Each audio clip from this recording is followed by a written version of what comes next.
Hello, and welcome to Historical Humans Reads, where we take primary sources and bring them to your screen. I'm Colum Coleman, and today we are reading from Mutiny on the Bounty, a 1932 novel by Charles Nordhoff and James Norman Hall that recounts the real mutiny undertaken by British sailors against Captain William Bligh of the HMS Bounty in 1789. The book is recounted from the perspective of Roger Byam, a midshipman and linguist aboard the Bounty during the mutinous voyage. Today, we will be reading from Chapter 2, Sea Law, from Mutiny on the Bounty by Charles Nordhoff and James Norman Hall. With that, let's begin. Toward the end of November, I joined the Bounty at Spithead. It makes me smile today to think of the box I brought down on the coach from London, packed with clothing and uniforms, on which I had laid out more than £100. Blue tailcoats lined with white silk, with the white patch on the collar known in those days as a weekly account.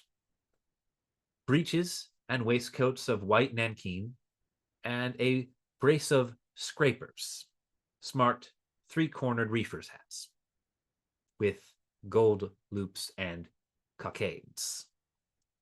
For a few days, I made a brave show in my finery, but when the Bounty sailed, it was stowed away for good and worn no more. Our ship looked no bigger than a longboat among all the tall first rates and 74s at anchor nearby. She had been built for the merchant service at Hull 3 years before, and purchased for £2,000. 90 feet long on deck, and with a beam of 24 feet, her burthen was little more than 200 tons. Her name, Bethia, had been painted out, and at the suggestion of Sir Joseph Banks, she was rechristened Bounty. The ship had been many months at Deptford, where the Admiralty had spent more than £4,000 in altering and refitting her. The great cabin aft was now rigged as a garden, with innumerable pots standing in racks and gutters running below to allow water to be used over and over again. The result was that Lieutenant Bligh and his master, Mr. Fryer, were squeezed into two small cabins on either side of the ladderway, and forced to mess with the surgeon in a screened-off space of the lower deck after the main hatch. The ship was small to begin with. She carried a heavy cargo of stores and articles for barter with the Indians, and all hands on board were so cramped that I heard mutterings even before we set sail. I believe, in fact, the discomfort of our life and the bad humor it brought about played no small part in the unhappy ending of a voyage which seemed ill-fated from the very start.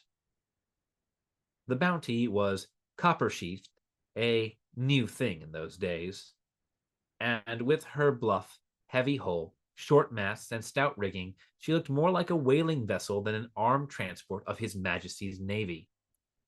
She carried a pair of swivel guns mounted on stocks forward, and 6 swivels and 4 Tower pounders aft on the upper deck. All was new and strange to me on the morning when I presented myself to Lieutenant Bligh. The ship was crowded with women, the sailors' wives. Rum seemed to flow like water everywhere, and sharp-faced Jews in their wherries hovered alongside, eager to lend money at interest against payday, or to sell on credit the worthless trinkets on their trays. The cries of the bumboat men, the shrill scolding of the women, and the shouts and curses of the sailors made a pandemonium stunning to a landsman's ears. Making my way aft, I found Mr. Bligh on the quarterdeck, a tall, swarthy man just ahead of me. "I have been to the Portsmouth Observatory, sir," he said to the captain. "The timekeeper is 1 minute 52 seconds too fast for mean time and losing at a rate of 1 second a day. Mr. Bailey made a note of it in this letter to you. This has been an excerpt from Mutiny on the Bounty on Historical Humans Reads. If you enjoyed this video and would like to hear more excerpts from original texts, please subscribe to be notified of the next one. If there is a work you would like to hear, be sure to like the video and leave a comment listing it below. Thank you for listening.